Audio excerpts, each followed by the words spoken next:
அனுப்பிச்சு விடுறேன், வீட்டுக்கு போய் பொறுமையாக பாரு. கிளியரா?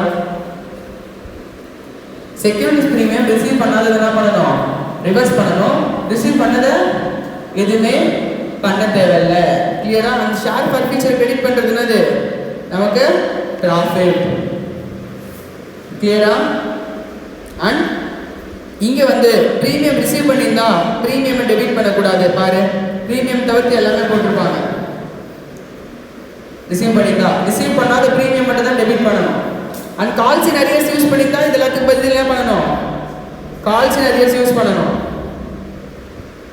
கால்ஸ் இன் அரியர்ஸ்க்கு ட்ரான்ஸ்ஃபர் பண்ணியிருந்தா எல்லாத்துக்குமே என்ன பண்ணணும்? கால்ஸ் இன் அரியர்ஸை யூஸ் பண்ணணும். ஸோ இல்லஸ்ட்ரேஷன் நம்பர் 12 பாரு. 5000 shares 100 rupees fully called up. அப்போ எவ்வளோ டெபிட் பண்ணணும்? ஷேர் கேபிட்டல் 100 rupees டெபிட் பண்ணணுமா? அண்ட் செக்யூரிட்டிஸ் ப்ரீமியம் எவ்வளோ? 20%. அப்ளிகேஷன் 20 rupees, அலாட்மெண்ட் 15 என்னது? 30 + 20. ஏன்னா 100ல் 20% என்ன? 20. ஃபர்ஸ்ட் கால் எவ்வளோ ரிசீவ் பண்ணியிருக்கோம்? First and final call 50. Application money மட்டும் தான் பே பண்ணியிருக்கோம். அப்போ அலாட்மெண்ட் மணி என்ன பண்ணல? பே பண்ணல. அப்போ அலாட்மெண்ட் மணி பே பண்ணலன்னா ப்ரீமியமும் என்ன பண்ணல? பே பண்ணல. அப்போ அந்த ப்ரீமியம் ரிவர்ஸ் பண்ணணுமா? ரிவர்ஸ் பண்ணக்கூடாதா? ரிவர்ஸ் பண்ணணும். செக்யூரிட்டிஸ் ப்ரீமியமை டெபிட் பண்ணணும். எவ்வளோ டெபிட் பண்ணுவேன்? 20 rupees × 5000 ஷேர்ஸ் டெபிட் பண்ணணும், 1 lakh. அப்புறம் அலாட்மெண்ட் காசு கொடுக்கல. எவ்வளோ கொடுக்கல? 50 rupees கொடுக்கல. என்டையராக கிரெடிட் பண்ணணும். Next first call and final call 50 rupees என்ன பண்ணல? பே பண்ணல, கிரெடிட் பண்ணணும். ஃபர்ஃபீச்சரில் பேங்க்ல எவ்வளோ ரிசீவ் பண்ணியிருக்கோம்? அப்ளிகேஷன் மணி மட்டும் தான் ரிசீவ் பண்ணியிருக்கோம். ஸோ அப்போ 20 கிரெடிட் பண்ணணும். புரியுதா? ஃபர்ஃபீச்சர் இருக்கிறதுனால நமக்கு ப்ராஃபிட். கிளியராமா? புரியுதா? ஈஸியாக தானே இருக்குது ஃபர்ஃபீச்சரு. ப்ரோ டேட்டா பேசிஸ்லேயும் இதே மாதிரி தான் என்ன பண்ணணும்? எக்ஸஸ் மணியை ஃபஸ்ட்டு அப்ளிகேஷனோட செட் ஆஃப் பண்ணணும். பேலன்ஸ் இருக்குன்னா செக்யூரிட்டிஸ் ப்ரீமியமுக்கு செட் ஆஃப் பண்ணணும். அப்ளிகேஷன் அலாட்மெண்ட் செட் ஆஃப் பண்ணிட்டு பேலன்ஸ் இருக்குன்னா என்ன பண்ணணும்? செக்யூரிட்டிஸ் ப்ரீமியமுக்கு செட் ஆஃப் பண்ணணும். கிளியரா? புரியுதா? கிளியராமா? Next fully paid up share. ஃபர்ஃபீச்சரா ஃபுல்லி பெய்ட் அப் ஷேர். அப்போ நான் payment of call premium or unpaid portion of the face value, அது வந்து one of the main reason for forfeiture. But fully paid up ஷேரை நம்ம வந்து forfeit பண்ணலாம். எப்போனா ஒரு டெப்ட், ஒரு ஷேர் ஹோல்டர் ஒரு கடன் கொடுக்க வேண்டியிருக்கு கம்பெனிக்கு. அந்த கடனை அவன் என்ன பண்ணல? கொடுக்கவே இல்லை. அப்போ அவன் ஷேர் என்ன பண்ணிடலாம்? நம்ம ஃபர்ஃபீட் பண்ணிடலாம். ஷேர் ஹோல்டர் கடனை வாங்கிக்கலாம் கம்பெனிக்கிட்ட இருந்து. கரெக்டாக இல்லையா? ஷேர் ஹோல்டர் ஏதோ பர்ச்சேஸ் பண்ணிக்கலாம்னு வச்சுக்கோ, கடன் கொடுக்க வேண்டியிருக்கு. ரொம்ப நாளாக கடன் கொடுக்காமே வச்சுக்கலாம். அப்போ அந்த ஷேர் என்ன பண்ணிடலாம்? நம்ம ஃபுல்லி ஃபர்ஃபீட் பண்ணிடலாம். ஈவன் தான் அவன் ஃபுல்லி பெய்ட் அப் பண்ணிக்கலாம், ஃபர்ஃபீட் பண்ணிடலாம். ஆர்டிகல்ஸ் ஆஃப் அசோசியேஷன் ப்ரொவைட் பண்ணால் ஃபர்ஃபீட் பண்ணலாம். அதுக்கு ஆர்டிகல்ஸ் என்ன பண்ணணும்? உனக்கு கம்பெனிக்கு அலோவ் பண்ணணும். அப்படி அலோவ் பண்ணிச்சுன்னா ஃபர்ஃபீட் பண்ணிடலாம். கிளியரா? புரியுதா? இப்போ ஃபர்ஃபீட் பண்ணிட்டேன். இப்போ நீ வந்து என்ன பண்ணல? கிளாஸ் ஃபீஸ் பே பண்ணல, உன் சீட் என்ன பண்ணிட்ட? ஃபர்ஃபீட் பண்ணி உன்னை என்ன பண்ணிட்ட? வெளியே அனுப்பிச்சிட்டேன். இப்போ அந்த சீட்டை இன்னொருத்தவங்களுக்கு கொடுக்கலாமா? கொடுக்கக்கூடாதா? கொடுக்கலாம். கரெக்டாக இல்லையா? அந்த சீட்டை என்ன பண்ணலாம்? இன்னொருத்தவங்களுக்கு நான் அலோகேட் பண்ணலாம். ஸோ அப்போ அந்த சீட்டை நான் இன்னொருத்தவங்களுக்கு அலோகேட் பண்ணுறேன்னா என்டையர் ஃபீஸும் கேட்கலாமா? இல்லை கொஞ்சம் கம்மியாக கூட கேட்கலாமா? கொஞ்சம் கம்மியாக கூட கேட்கலாம். பாதி கிளாஸ் முடிஞ்சிச்சு, அதனால பாதி ஃபீஸ் மட்டும் பே பண்ணு அப்படின்னு சொல்லலாமா? சொல்லக்கூடாதா? சொல்லலாம். ஆர் ஃபுல் அமௌண்ட்டு கேட்கறதுனால என்ன பண்ணலாம்? ஃபுல் அமௌண்ட் கேட்கலாம். ஃபுல் அமௌண்ட் கேட்டால் பிரச்சனையே கிடையாது. அப்படியே என்ட்ரி போட்டு போக வேண்டியதான். ஷேர் ஃபர்ஃபீச்சர் இருக்குது எல்லாமே நமக்கு ப்ராஃபிட். கரெக்டாக இல்லையா? இப்போ நான் சொல்கிறேன், கிளாஸ் ஃபீஸ் 30,000, அவனை 25,000 மட்டும் பே பண்ண சொல்கிறேன். நீ ஒரு 10,000 ரூபா கொடுத்துருக்கேன் என்கிட்ட. அந்த 10,000 ரூபா நான் ஃபர்ஃபீட் பண்ணிட்டேன். இப்போ புதுசாக வரவங்க எவ்வளோ பே பண்ணுறான்? 25,000 பே பண்ணுறான். அப்போ எனக்கு எவ்வளோ லாஸு? 4,500 லாஸு. எவ்வளோ ப்ராஃபிட்டு? 10,000 ப்ராஃபிட். அப்போ இந்த லாஸை ஃபஸ்ட்டு அந்த ப்ராஃபிட்டோட தான் செட் ஆஃப் பண்ணணும். ஃபர்ஃபீட் பண்ண ப்ராஃபிட் இருக்குல்ல, அந்த ப்ராஃபிட் கூட தான் இந்த லாஸ் என்ன பண்ணணும்? செட் ஆஃப் பண்ணணும். கிளியரா? புதுசாக வரவங்கிட்ட எவ்வளோ கேட்குறேன்? 25,000 கேட்குறேன். ஏற்கனவே இருக்கவன் வந்து 10,000 கொடுத்துருக்கான்னு வச்சுக்கோ, அவங்ககிட்ட எவ்வளோ ஃபர்ஃபீட் பண்ணுறேன்? 10,000 ஃபர்ஃபீட் பண்ணுறேன். என்னுடைய ஆக்சுவல் ஃபீஸ் எவ்வளோ? ஃபேஸ் வேல்யூ எவ்வளோ? 29,500. இங்கே நமக்கு ஃபேஸ் வேல்யூ எவ்வளோ? 29,500. அப்போ 29,500ல் உங்களுக்கு எவ்வளோ கொடுத்துருக்கேன்? 25க்கு கொடுத்துருக்கேன். அப்போ எனக்கு எவ்வளோ லாஸு? 4,500. ஆனால் இப்போ அந்த ஏற்கனவே ஒருத்தர் வெளியே போனாங்க சீட்டு, அவங்க மூலியமாக எனக்கு எவ்வளோ ப்ராஃபிட்? 10,000. அப்போ இந்த லாஸை ஃபஸ்ட்டு எது கூட செட் ஆஃப் பண்ணணும்? இந்த ப்ராஃபிட் கூட செட் ஆஃப் பண்ணணும். அப்போ பேலன்ஸ் 5500 தான் எனக்கு ரியலான ப்ராஃபிட். அதை மட்டும் தான் என்னுடைய ரிசர்வ்ஸ்க்கு கேபிட்டல் ரிசர்வ்க்கு எடுத்துட்டு போகணும். கிளியரா நான் சொல்றேன்னு புரியுதா? இதானது ரீஇஷ்யூ. இதானது ரீஇஷ்யூ. அப்ப அந்த ரீஇஷ்யூ பண்ணி எனக்கு ப்ராஃபிட் ஆர் லாஸை கண்டுபிடிக்கணும். ரீஇஷ்யூ பண்ணும்போது எனக்கு ப்ராஃபிட் ஆர் லாஸ் எவ்வளோ வந்திருக்கு அப்படிங்கிறத நான் என்ன பண்ணணும், இப்போ கண்டுபிடிக்கணும். பர்ஃபீட் பண்ண ஷேர் நான் ரீஇஷ்யூ பண்ணுவேன். 2 டைப்ஸ் ஆஃப் பர்ஃபீச்சர் இருக்கு. ஒன்று வந்து ஃபுல்லி கால்ட் அப் வந்து பர்ஃபீட் பண்ணுறேன். இன்னொன்று வந்து பார்ட்லி கால்ட் அப்போ பர்ஃபீட் பண்ணுறேன். அப்போ பார்ட்லி கால்ட் அப்போ பர்ஃபீட் பண்ணும்போது ஃபர்ஸ்ட் ஃபுல்லி கால்ட் அப்போ பர்ஃபீட் பண்ணுறேன். ஃபுல்லி என்னது 10 ரூபா ஷேரை பர்ஃபீட் பண்ணிட்டேன். இப்போ அதை 8 ரூபாய்க்கு கொடுக்குறேன். அப்போ எவ்வளோ லாஸு? 2 ரூபா லாஸ். 10 ரூபா ஷேர் என்ன பண்ணிட்டேன், பர்ஃபீட் பண்ணிட்டேன். இப்போ அது எவ்வளோக்கு ரீஇஷ்யூ பண்ணுறேன்? 8 ரூபாய்க்கு ரீஇஷ்யூ பண்ணுறேன். அப்போ எவ்வளோ லாஸு? 2 rupees loss. இதுக்கு ஏற்கனவே நீ ஒரு 4 rupees கொடுத்து வச்சிருக்கேன்னு வச்சுக்கோயேன் பேங்க்ல. அப்போ அந்த லாஸோட தான் இந்த ப்ராஃபிட்டோட தான் இந்த லாஸ் என்ன பண்ணணும், நான் செட் ஆஃப் பண்ணணும். கிளியரா? இது வந்து ஃபுல்லி கால்ட் அப்ப நீ வந்து என்ன பண்ற, செட் ஆஃப் பண்ற. இப்போ 8 rupees பார்ட்லி தான் நீயே கூப்பிட்டுருக்க ஏற்கனவே. தட் இஸ் அலாட்மெண்ட் இருக்கு கூப்பிட்டுருக்க. கொடுக்காத அப்படியே என்ன பண்ணிட்ட, பர்ஃபீட் பண்ணிட்ட. அப்போ 8 rupees என்ன பண்ற நீ இப்போ கூப்பிடுற. ஃபுல்லி பெய்டப் கிடையாது, 8 rupees பார்ட்லி பெய்டப்பா கூப்பிடுற. அப்படின்னா அந்த பேலன்ஸ் 2 rupees அவன் என்ன பண்ணணும், நமக்கு பே பண்ணணும். அப்போ நமக்கு லாஸா கிடையாது. புரியுது என்ன பேசுறாங்க?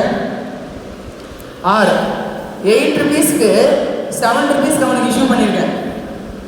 அப்போ நமக்கு என்ன 1 rupee லாஸ். பேலன்ஸ் 2 rupees இங்கே லாஸ் கிடையாது. ஏன்னா இன்னும் 2 rupees அவன் கிட்ட நமக்கு ரிசீவபிள். புதுசாக வரலாம் ஓகே சொல்கிறான். சரிப்பா நான் இந்த காசு என்ன பண்ணுறேன், ஒரு மாதம் இன்ஸ்டால்மெண்ட்டில் கொடுத்துட்றேன். ஃபைனல் கால் அப்போ நீ எல்லாருக்கிட்டே கேட்பல, இன்னும் நீ ஃபைனல் காலே கூப்பிடல. அப்போ இவனுக்கும் சேர்த்து தானே ஃபைனல் கால் கூப்பிடுவேன், புதுசாக வந்தவங்களுக்கும் சேர்த்து தானே ஃபைனல் கால் கூப்பிடுவேன். புரியுது என்ன சொல்றாங்க? அப்ப அந்த 2 rupees எதுவுமே கன்சிடர் பண்ணக்கூடாது. அந்த 8 rupeesல இருந்து எவ்வளவு அவனுக்கு கூப்பிட்டுருக்கோன்னு பார்த்து லாஸை கண்டுபிடிக்கணும். இது மட்டும் தான் மேட்டர். லாஸை கண்டுபிடிச்சுன்னா அட்ஜஸ்ட் பண்ணலாம், அவ்வளவுதான் மேட்டர். கிளியரா? ஒரு சம் பார்ப்போம். ஃபர்ஸ்ட் பர்ஃபீச்சர் ஷேர் ரீஇஷ்யூ பண்ணும்போது என்ன journal entry? Bank account debit, share capital credit. இப்போ நம்ம எக்ஸாம்பிள் படி என்னது, பேங்க் அக்கவுண்ட் புதுசாக வரவன் 25,000 கொடுக்குறான். ஷேர் கேபிட்டல் இதுக்கு டோட்டல் எவ்வளோ வரணும், 29,500. அப்போ லாஸ் எவ்வளோ வரும், 4,500. ஏற்கனவே பர்ஃபீச்சரில் எவ்வளோ இருக்கும், ஷேர் கேபிட்டல் டு ஷேர் பர்ஃபீச்சர் எவ்வளோ இருக்கும், நம்ம எக்ஸாம்பிள் படி 10,000 இருக்குமா? அப்போ லாஸ் 4,000. இங்கே பர்ஃபீச்சர் என்னது, ப்ராஃபிட் 10,000 கிரெடிட்ல இருக்கா, லாஸ் 10,000 டெபிட்ல இருக்கா. அப்போ ரியல் ப்ராஃபிட் எவ்வளோ நமக்கு 5,500. அதை எங்கே ட்ரான்ஸ்ஃபர் பண்ணணும், கேபிட்டல் ரிசர்வ்க்கு ட்ரான்ஸ்ஃபர் பண்ணணும். அதை எங்கே ட்ரான்ஸ்ஃபர் பண்ணணும், கேபிட்டல் ரிசர்வ்க்கு ட்ரான்ஸ்ஃபர் பண்ணணும். எல்லா சம்லையும் என்ட்ரி இதே தான், அமௌண்ட் மட்டும் தான் மாறும். எல்லா சம்லையும் என்ட்ரி என்னது இதே தான், அமௌண்ட் மட்டும் தான் என்ன ஆகும், சேஞ்ச் ஆகும். புரியுதா? கிளியரா? ஸோ இப்போ இந்த கொஸ்டின் போடுவோம். 2,000 ஷேர்ஸ் 100 ஈச். எவ்வளோ கால்டர், 75 தான் கால்டர். அப்போ இன்னும் 25 இன்னும் என்ன பண்ணல, நீ கூப்பிடவே இல்லை. 25 என்ன பண்ணலனோ கூப்பிடவே இல்லை, இனிமேல் தான் கூப்பிட்டு போட. ஓகேவா? அவன் என்ன பண்ணல, அலாட்மெண்ட்டே ஃபர்ஸ்ட் காலே பே பண்ணல. எவ்வளோ, 25 பெர் ஷேர் ஈச். அப்போ என்னது 25 அலாட்மெண்ட்டும் 25 ஃபர்ஸ்ட் காலும் பே பண்ணல. அப்போ அவன் எவ்வளோ பே பண்ணியிருக்கான், அப்ளிகேஷன் 25 பே பண்ணியிருக்கான். கரெக்டாக டோட்டலாக 75 பா. 100 rupees என்னது. அப்போ ஃபைனல் கால் என்ன 25. இன்னும் ஃபைனல் காலை கூப்பிடலன்னு சொல்லிட்டான். ஃபர்ஸ்ட் கால் கூப்பிட்ட, அலாட்மெண்ட் கூப்பிட்ட, அப்ளிகேஷன் ஏற்கனவே ரிசீவ் பண்ணிட்டேன். அப்போ எவ்வளோ 75 கூப்பிட்டுருக்க. அப்போ ஷேர் கேபிட்டல் எவ்வளோ டெபிட் பண்ணணும், 75. பர்ஃபீச்சர் எவ்வளோ கிரெடிட் பண்ணணும், 25 to share allotment to share first கால் எவ்வளோ 25. இப்போ எவ்வளோ ரீஇஷ்யூ பண்ணுற, 1,500 ஷேர்ஸ் தான் ரீஇஷ்யூ பண்ணுற, 2,000 ரீஇஷ்யூ பண்ணலை. இது ஒரு பொடி வைப்பான். என்டர் 2000 ரீஇஷ்யூ பண்ணல, 1500 தான் ரீஇஷ்யூ பண்றான். அப்ப ரீஇஷ்யூ பண்ற ஷேருக்கு மட்டும் கால்குலேட் பண்ணு. 75 ரூபாய் ஷேர் எவ்வளவு கொடுத்துருக்க நீ? 65 ரூபாய் கொடுத்துருக்க. அப்ப லாஸ் எவ்வளோ? 10 rupees தான். 35 rupees லாஸ் கிடையாது. 100 rupees நம்ம 65 கொடுக்கல, 75 தான் 65 கொடுத்துருக்கோம். ஏன்னா 25 இன்னும் என்ன பண்ணல, நான் ஃபைனல் கால கூப்பிடல. அப்ப ஃபைனல் கால் புதுசா இருக்கவங்களுக்கு கூப்பிடுவேன். அப்ப 75 minus 65 என்ன? 10 rupees லாஸ். அப்ப பேங்க்ல எவ்வளவு வந்திருக்கும்? 65. ஃபர்னிச்சர் எவ்வளவு டெபிட் பண்ணணும்?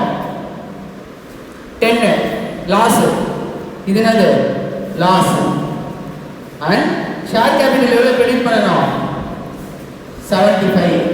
ஏன்னா அது ஃபுல்லாவே நம்ம ஷேர் கேபிட்டல் தான். கரெக்டா இல்ல? நான் எவ்வளவு பண்ணேன்? 29,500 பண்ணல. ஈவன் தோ நீ 25 கொடுத்ததுனால எவ்வளவு என்னோட ஃபீஸ்? 29,500. அதை நான் எதுக்கு செட் ஆஃப் பண்ணிட்டேன்? அந்த ப்ராஃபிட்ல இருந்து என்ன பண்ணிட்டேன்? செட் ஆஃப் பண்ணிட்டேன். புரியுதா? அப்ப நமக்கு ப்ராஃபிட் எவ்வளவு? இப்ப ப்ராஃபிட் எவ்வளவு எப்படி பார்க்கணும்னா, இங்க எல்லாமே இன்டு 2000 போடணும், இங்க எல்லாமே இன்டு 1500 போடணும். Simple calculation. நீ போட்டு ஒரி பண்ணிட்டு இருக்க தேவையில்லை. பர்ஃபெக்ட் பண்றது நான் ஃபர்ஸ்ட் அமௌண்ட் எழுதிக்கோ, அப்புறம் இன்டு 2000 போடு. எவ்வளவு ஷேர் பர்ஃபெக்ட் பண்ணிக்கோ அப்படியே இன்டு பண்ணு. ரேஷியோ எவ்வளவு பண்ணிக்கியோ அது மட்டும் மல்டிபிள் பண்ணு. இப்போ நான் சொல்லிருப்போம் 1565 ரேஷியோ பண்ணிருக்க, 570 ரேஷியோ பண்ணிருக்கேன்னு கூட சொல்லலாம். அப்ப என்ன பண்ண? இன்னொரு என்ட்ரி போடு. Bank 70, furniture 5, to share capital 75 into 500 போடு. ரெண்டுத்தையும் மர்ஜ் பண்ண ஆன்சர் அவ்வளவுதான். சிம்பிளா முடிஞ்சிடும். கிளியரா சொல்றேனே? புரியுதா? சோ ஷேர் கேபிட்டல்ல ஃபர்ஸ்ட் அமௌண்ட் எழுதிக்கோ. என்னது? கால் த வேல்யூ அப்படியே ரிவர்ஸ் பண்ண போறேன். டு ஃபர்னிச்சர் என்னது? ரிசீவ்டு தான் ஃபர்னிச்சர். ரிசீவ்டு தான் எங்க போகணும்? ஃபர்னிச்சருக்கு போகணும். ஃபர்ஸ்ட் கால் அலாட்மெண்ட் எது ரிசீவ் பண்ணலையோ அது அந்த கால்ல போட்டுடணும். நெக்ஸ்ட் ரீஇஷ்யூ பண்ணும்போது என்ன பண்ண போற? எவ்வளவுக்கு ரீஇஷ்யூ பண்ணிருக்கோம்? ஃபுல்லி பெய்டப்பா, பார்ட்லி பெய்டப்பா? Partly paid. ஃபுல்லி பெய்டப்பா 35 rupees லாஸ் நமக்கு. ஃபுல்லி பெய்டப்பா என்ன loss? 35 rupees loss. Partly paid பண்றதுனால எவ்வளவு லாஸ் நமக்கு? 10 rupees தான். ஏன்னா அந்த 25 நம்ம என்ன பண்ண கூடாது? லாஸ்ட் 25 கன்சிடர் பண்ண கூடாது. அதுக்கப்புறமா நம்பர் ஆஃப் ஷேர்ஸோட மல்டிபிள் பண்ணினா சம் ஈஸியா முடிஞ்சிடும். நீ பாட்டு ஒரி பண்ணிட்டு இருக்கவே தேவை கிடையாது. புரியுதா? கிளியரா? புரிஞ்சுதாப்பா? இந்த क्वेश्चन ஈஸி தான், நானே எக்ஸ்பிளைன் பண்ணிட்டேன். நீ மல்டிபிள் பண்ண வேண்டியது ஆன்சர் அப்படியே வந்துடும். கிளியரா? ஸோ இதுக்கப்புறம் இருக்க क्वेश्चन உனக்கு ப்ரோ ரேட்டால இருந்து எல்லாத்தையும் என்ன பண்ணிருப்பான்? இன்க்ளூட் பண்ணிருப்பான். ஸோ ஃபர்ஸ்ட் நீ என்ன பண்றப்ப இல்லஸ்ட்ரேஷன் இதை மறுபடி பாரு. இந்த இல்லஸ்ட்ரேஷனை 14 பார்த்துட்டு அதுக்கப்புறமா என்ன பண்ண? 15 பாரு. 14 பார்த்து முடிச்சுட்டு 15 பாரு. புரியலன்னா கேளு. 14 ஒரு தடவை நல்லா பார்த்துட்டு அதுக்கப்புறமா 15 பாரு. புரியலன்னா கேளு. ஒர்க் பண்ண. நான் சொன்ன மாதிரி இந்த பேஜ் வைக்கிறேன். இந்த பேஜ் அப்படியே என்ன பண்ண? ஒர்க் பண்ணி பாரு. நான் என்ன பண்ணிருக்கேன்? இந்த விஷயத்தை அப்படியே அந்த கொஸ்டின்ல 14 ஓகே நீ போட்டுருவ. 15ல ஒர்க் அவுட் பண்ணி பாரு. புரிஞ்சதுன்னா ஓகே, புரியலன்னா சொல்லு. 15 நான் எக்ஸ்பிளைன் பண்றேன். ஓகேவா? ஸோ 15 எக்ஸ்பிளைன் பண்ணா 16 வந்து நீ ட்ரை பண்ணலாம் வீட்டில் போயிட்டு. அதுக்கப்புறம் இஷ்யூஸ் அதர் தென் கன்சிடரேஷன் ஒரே ஒரு டாபிக் மட்டும் சின்னதாக இருக்கு. 5 நிமிஷம் தான் ஆகும் அந்த டாபிக். இந்த கொஸ்டின் முடிச்சா அந்த டாபிக் முடிச்சா நீ என்ன பண்ணலாம்? வீட்டுக்கு போகலாம். ஓகேவா? போயிட்டு நாளைக்கு நான் சொல்றது நான் வச்சுக்கோ. நாளைக்கு 7:30 வரைக்கும் வீட்டில் இன்ஃபார்ம் பண்ணிட்டு வந்துரு. ஓகேவா? அதுக்கேற்ற மாதிரி ப்ரிப்பேர் பண்ணிட்டு வந்துரு. ஏதாவது ஸ்நாக்ஸ் மிக்ஸ் எடுத்துட்டு வந்து எடுத்துட்டு வா. அதையும் நீ உங்களுக்கு பசிச்சதுலாம் நான் வாங்கி தரேன். சரியா? ஏன்னா வேணும்னா என்ன பண்ணேன்? ஒரு ஸ்நாக்ஸ் மாதிரி ஈவினிங்க்கு கொஞ்சம் வீட்டில் இருந்து தனியாக எடுத்துட்டு வா. திடீர்னு பசி கொண்டு 7:30 உட்கார அதையும் மீறி நீ உட்காரனா நம்ம பார்த்துக்கலாம். சரியா? கிளியர் என்ன சொல்றேன்னு? ஓகேவா? ஸோ ஃபர்ஸ்ட் இந்த கொஸ்டினை பாரு. 14 and 15 ஃபர்ஸ்ட் பாரு. கிளியரா? புரிஞ்சுதா? மாசம் புரியுதா? தலைவலி வேலை ஒன்றுமே இறங்கல. ஏன்பா ஏன் அடிக்கடி தலைவலி வருது? என்னாச்சு? ஃபீவரா?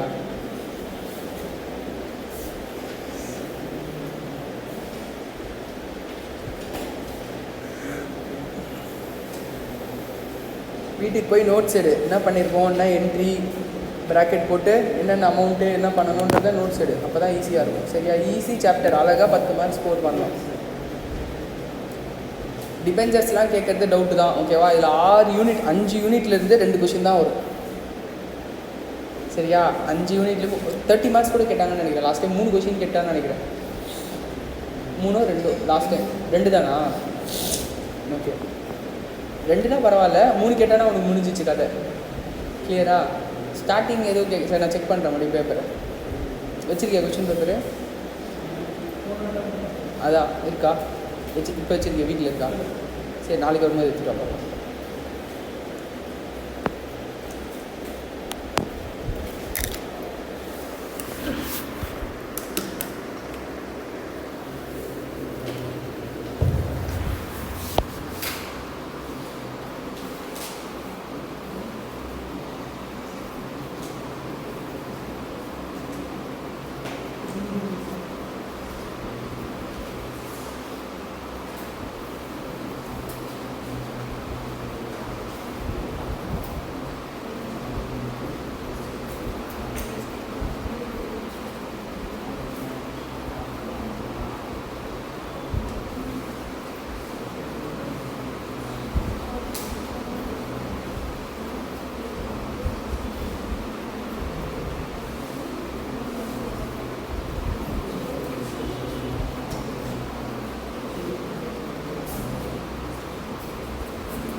என்னப்பா அவன் அடிக்கணுமா?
ரிவிஷன் ஒழுங்காக எழுதலைன்னா நான் எக்ஸாம் ஃபார்ம் அப்ளை பண்ண சொல்ல மாட்டேன்.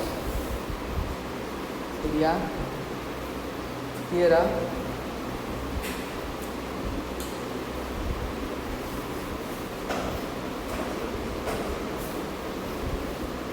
அட்லீஸ்ட் நீ ஒரு 50-60 எடுத்துட்டேன்னா கூட போதும் ரிவிஷனில். நீ அதிகமாகலாம் நீ வந்து 80 எடு 100 எடுங்கலாம் நான் கேட்கல.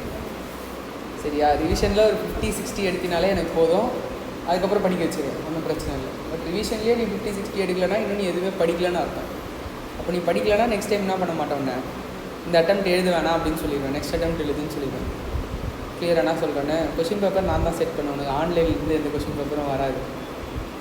கிளியராக கொஞ்சம் டஃப்பாக தான் இருக்கும். அதனால் ஒழுங்காக உட்காந்து என்ன பண்ணேன், படி. வேணால் ஸ்டூடெண்ட்ஸ் கிட்ட கேட்டு பாரு, என்ன சொல்லுவாங்கன்னா, நான் செட் பண்ணுற கொஷின் பேப்பர் தான் டஃப்பாக இருக்குது, எக்ஸாம் கொஷின் பேப்பரே ஈஸியாக இருக்குதுன்னு சொல்லுவாங்க. கேட்டிருக்கே இல்லையா? கேட்கல யாரும், சொல்லலை யாரும், சொல்லியிருக்காங்களா? சொல்லலை. வந்தால் கேட்டுப்பார் இன்டர்கிட்ட. சரியா? அதனால் என் பேப்பரில் நீ ஒரு 50 மார்க் எடுத்தினா போதும், அதுவே எனக்கு போதுமானது. ஏன்னா என் பேப்பர் கொஞ்சம் உனக்கு டிஃபிகல்ட்டாக தான், டிஃப்ரெண்ட்டாக தான் இருக்கும். அதனால் அதில் 50 மார்க் எடுத்தினாலே நீ எக்ஸாமுக்கு போவ, நீ ஒரு 60 எடுப்ப எக்ஸாம்லன்னு நான் சொல்லுவேன். ஆனால் எதுலேயே நீ 40-30 எடுக்கிறேன்னா எக்ஸாமில் ஒன்றுமே கஷ்டம் அப்படின்னு சொல்லிடுவேன்.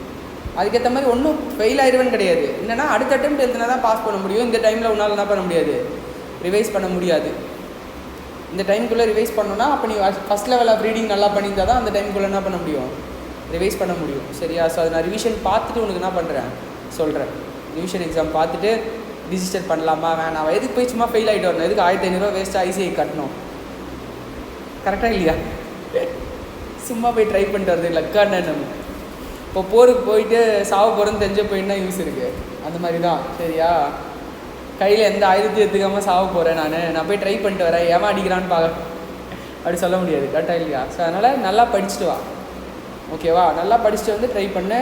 நீ 50 மார்க் எடுத்தாலே நான் உன்னை வந்து ரிவைஸ் போய் எழுது அப்படின்னு சொல்லிடுறேன், ஒன்றும் பிரச்சனை கிடையாது. சரியா? அந்தளவுக்கு ரிவைஸ் பண்ண ஸ்டார்ட் பண்ணு, டெய்லி ஒர்க் பண்ண ஸ்டார்ட் பண்ணு. புரியலன்னா கீழே எடுத்துகிட்டு வந்து டைம் வேஸ்ட் பண்ணிட்டு லாஸ்ட் மினிட்ல பயந்துட்டு இருக்காது. உட்காந்து லாஸ்ட் மினிட்ல படிச்சிக்கலான்னு யோசிக்காது. அது வர இன்றைக்கே படிக்கலையா, அன்றைக்கி எப்படி படிக்க முடியுமா? சரியா? அதனால் இன்றைக்கி ஃபஸ்ட்டு படி. இன்றைக்கி படிச்சுட்டு அப்புறம் படிக்க முடியலன்னா கூட நம்ம அப்புறம் கொஞ்சம் கொஞ்சமாக இம்ப்ரூவ் பண்ணிக்கலாம். சரியா? இன்றைக்கி தான் ஃபஸ்ட்டு கம்ப்ளீட் பண்ணு.